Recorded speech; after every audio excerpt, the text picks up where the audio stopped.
my lusty divas and dudes. Happy Sunday. I hope that everybody had a fantastic 4th of July weekend. I hope that everyone stayed safe and just enjoyed yourself with your family, friends, and loved ones. Okay.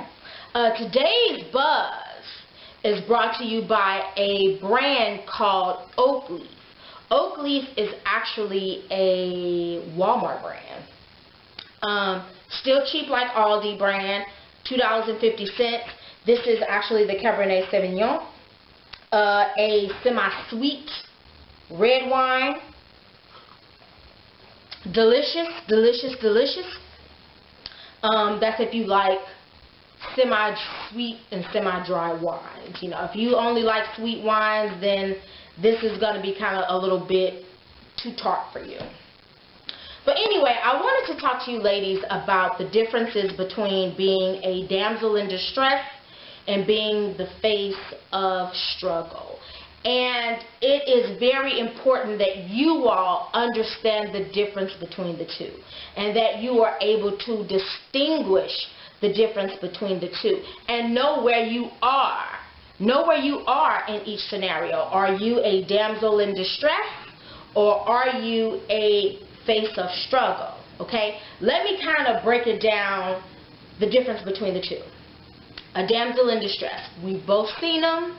They're usually the women on the side of the road. You know, maybe they drive a nice luxury car. The car's broke down and smoking. They're on the phone. They're usually talking to their husbands, or they're on the phone with AAA, or they're, you know, calling a mechanic or whatever. Okay. If you notice about a lot of these women, a lot of people will stop and ask, hey, are you okay? Do you need any help? Do you need to use my phone? Is there anything I can do? I've seen plenty of situations just personally of guys just, I'll give you a prime example, a personal experience for me, okay, being the damsel in distress and how it worked in my motherfucking favor. Okay, let me break this story down to you. Sometime last year, I come out to my car, there's a flat. My car's flat. So I roll it up to the gas station, I put gas in it, and then I go to work, okay? As I'm sitting in work, my fucking tire is becoming flatter and flatter and flatter and flatter and flatter until somebody has said, Erica, your back tire is flat. So here I am, I'm looking at it, I'm frantic, I'm just worried about it, because number one, my dad is sick and I didn't really want to bother him. My brother worked, so I knew that I couldn't bother him, and so, you know, my next instinct was just to, you know, I'm gonna, you know, just call a tow truck and have it towed somewhere and then get a new tire or whatever. But there was a man sitting inside of the office. He was taking his father to go get an eye exam, and he was sitting in the office waiting for his father, and he overheard my conversation. And so he came up to me, and he was like, which car is yours? And I said, that red Ford Fusion. That's when I had my Ford Fusion. And so he was like, let me see your keys. So, you know, I didn't really think nothing of it, didn't really think it's weird. I knew that his father was a patient, so I don't know why I felt comfortable giving him my keys. But I gave him my keys, and he went out, he looked at the tire, and he came back to me and he says, I'm going to take your car up to the gas station and see if I can put some air in it. And I was just like, thank you, thank you, thank you, thank you, thank you. I would really appreciate it. So, you know, I gave him my keys. I, you know, gave him $1 or so, because I knew that, you know, the machine would be probably, 75 cents to $1 to use the air. So I gave him $1 or whatever, and he took the $1 or whatever. But anyway, he took my car, and he was gone with my car for at least an hour, like an hour. And so, you know, although I was kind of worried about it, like, where's he at with my shit? But at the same time, I knew that his dad was here getting an eye exam. I knew he was going to fucking come back. He couldn't leave dad here.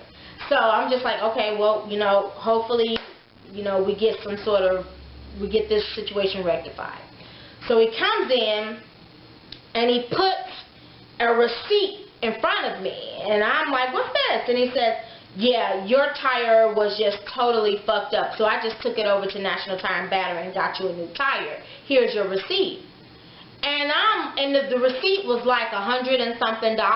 You know, it was $100 and something. It was, I think it was like something like right around 130, 135.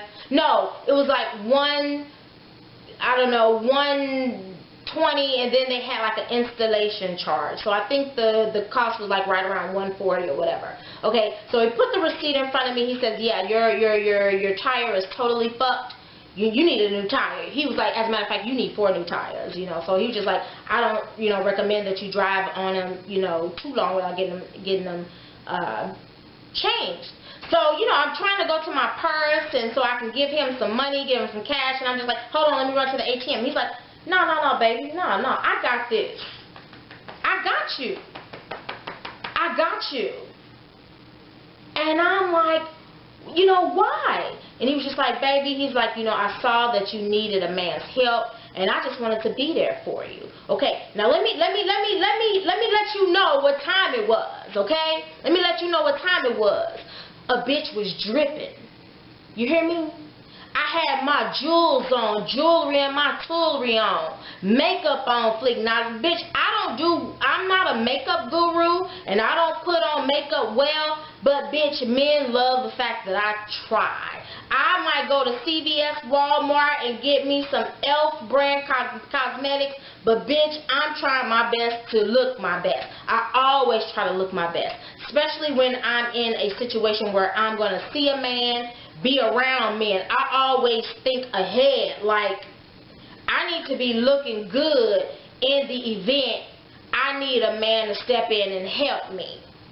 Now I know a lot of you feminists might be against that, but fuck what you talking about. I don't want to have to always spend my money and wreck my brain. If a man can step in and do the shit for me so I can sit back and chill, that's what I want to do. It's all about chilling. So this dude got me a brand new tire, don't even know my name. You know, he might have saw my name on my uniform, but he didn't know me from a can of paint. Took my car here, tried to get it serviced, didn't work, and then he drove my car damn near on the other side of town to get me a brand new tire. This motherfucker didn't know my name. But you know why he did it? Because I was feminine. I was a damsel in distress, and there is something about being a damsel in distress that makes a man feel wanted and fucking needed. But you got to look the part. In order to become a successful damsel in distress, a bitch that gets help, bitch, you gotta look the part. You gotta look good. I can't begin to tell you how many times, you know what I'm saying, I'm, you know, just sitting around enjoying music or whatever. I had an instance like this not too long ago at a barbecue restaurant. I ordered barbecue. I usually order barbecue every Saturday. Don't judge me. I'm a fat black bitch. Okay? I love my rib tips, baby, and my coleslaw and my damn potato salad. You know what I'm saying? I'm a black bitch. I love that shit. So every Saturday, I'll sit up on the motherfucking Reds on New Florissant, black on barbecue. I sit my ass out in the parking lot, order my food, and then I'm sitting there ordering my food, and a guy pulls up and he's listening to all of this old jazz, you know, the Isley Brothers, and you know what I'm saying, Luther Vandross, and while he's sitting there listening, I'm like grooving, you know, groove. Hold on, let me show you how this shit sounded. Hold on, y'all, wait a minute. You know, shit. The shit was sounding so fucking good. It was sounding like, hold on one second, hold on. You know, yes.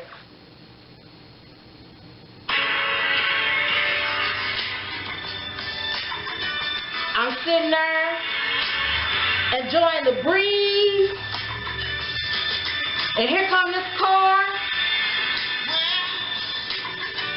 You know, motherfucking BMW truck. You know, nigga just bumping this old great music. So I'm sitting there, I'm jamming and everything, and so he pulls up right in front of me, and I'm like, dude, you are straight jamming. You are jamming. And he was like, that's what's up, baby, that's what's up. So he jumps out the car and he asks me, he said, are they crowded in there? And I'm like, no, they're not crowded. I said, but there's a little bit of a wait or whatever. So he goes in and he orders his food and he comes out and he turns on his music again and we sitting there vibing to some Isley Brothers or whatever. And then he was like, baby, I'm getting ready to run over to this liquor store and give me something. What you want? What you want? And I'm like, I'm good, baby. You ain't got to give me. No, baby, tell me what you want. Tell me what you want. And I'm like, bitch, give me some vodka. You know what I'm saying? You want to get a bitch something? Give me some of that Grey Goose. Give me a bottle of Grey Goose. Bitch, he came with a bottle of Grey Goose and some Ciroc on the bitch. For what?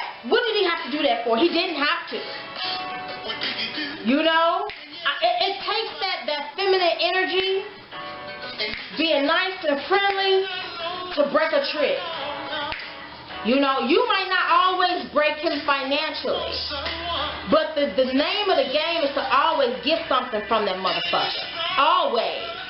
Always get something from him. That's the name of the motherfucking game. The name of the motherfucking game is to always, I gotta turn that back on, that's shining good. You know, the name of the game is to always get something. And the motherfucker came with a bottle of Grey Goose and a bottle of Ciroc. And was like, here you go, baby, enjoy your Saturday. You know what I'm saying? We just sitting there kicking and chilling, listening to music, waiting on our food. And the holiday weekend before that, at the same barbecue place, I had an older black man buy me, you know what I'm saying, buy my whole holiday meal for me, never knowing me, never seeing me a day in his fucking life. But because, you know, I was that feminine energy, not necessarily a damsel in distress, but when I told him that what I had ordered, he was like, that ain't enough. That ain't enough. I'll be back. And he went in there and he ordered me more food. He ordered me more food. But let me tell you something. You cannot be a successful damsel in distress looking a mess. Hold on, let me put this on for y'all again. Now, let's get to the face of struggle. I gotta make this quick. The face of struggle is the bitch that leave the house with a motherfucking bonnet on, dirty ass pajama pants, furry flip flops. Bitch, you don't look like anything anybody wants to help. They don't want to help. They don't want to rescue you. You know, a lot of times they'll look at you as the bitch that people want to fuck. And if you really, really look bad, you really look bad. I mean, your hair ain't right. You just look dirty. You look stinky. They gonna feel sorry for you. Or they gonna be repulsed by you. You know? You see the face of struggle out there, arguing with a motherfucking baby daddy over child support payment. The bitch is up in the welfare office arguing because, you know, her food stamp card was $20 short. I can't talk to y'all about what white girls do. I can tell y'all what we do because I don't hang around white people. I told y'all many videos ago, I can go months without ever seeing a white person, like months, like literally, like 4 or 5 months without ever seeing them. That's how deep I am in my own community. Like, you know, so I can't say, you know, a lot of people say, well, you know, white women, yeah, I know they probably do, but I wouldn't know. I know what black people do because I live around y'all. I study y'all. Everything that I see out there, I'm studying. I'm studying. When a bitch is on a parking lot and she looking a mess and she hollering on the phone, I'm like, that's a bitch that struggles. Her whole existence is struggling. She's on the phone arguing with her baby daddy. Her car is smoking. She got a couple little kids in the back seat. She hollering at them. I see this shit constantly, man. I see it, man. I see it. And I know my experience when it comes to men and how I got this man game on lock. I got got it on motherfucking lock. Now, a lot of people's like, well, if you got the men game on lock, how the fuck you ain't married? I ain't meant to be married. I ain't meant to be locked up with one motherfucker for the rest of my life. That just ain't my thing. And most men ain't gonna lay up and let their motherfucking wives be with multiple men unless they are like polyamorous, polyswingers and shit like that. And that's another situation or scenario I'm not interested in. So no, I'm not interested in a nigga that wants 4 and 5 girlfriends. I'm not interested in that. But I'm telling you, man, the face of struggle. Men don't want to help the face of struggle. They want to fuck. They want to fuck. They want to fuck and walk out the door. They want to fuck. They want to fuck. They want to fuck and walk out the door.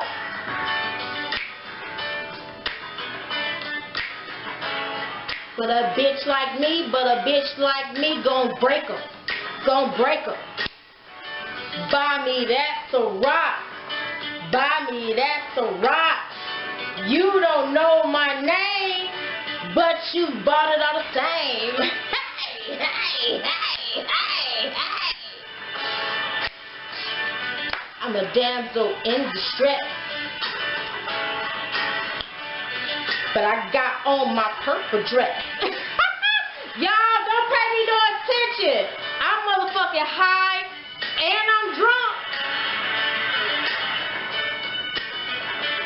I'm telling you. And going back and forth with bitches on any platform, online or in person, is a violation. We gonna do this new thing where we not gonna let people get us out of pocket.